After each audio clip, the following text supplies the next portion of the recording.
watch opener if necessary. Then, push the watch opener gently down and twist in reverse clockwise to open.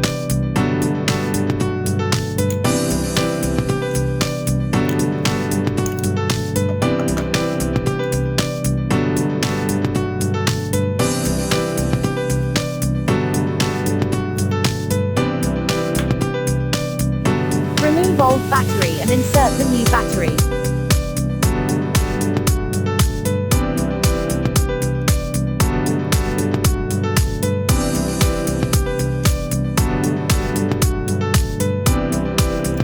Close the lid and use the watch tool to close it.